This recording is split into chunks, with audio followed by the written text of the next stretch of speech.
You ask Tiger to solve. This deals with linear equations with one unknown.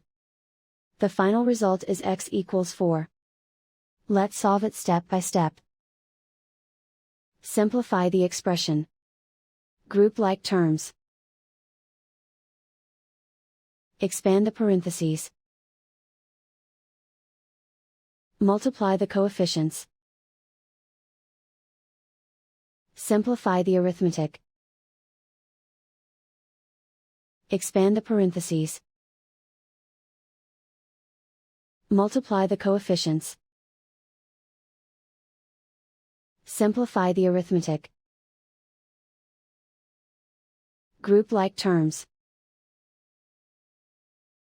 Combine like terms. Group all constants on the right side of the equation.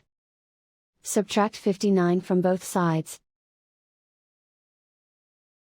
Simplify the arithmetic.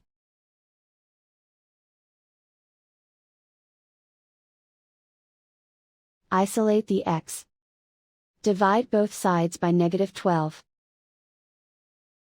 Cancel out the negatives. Simplify the fraction. Cancel out the negatives. Find the greatest common factor of the numerator and denominator. Factor out and cancel the greatest common factor. And so the final result is x equals 4.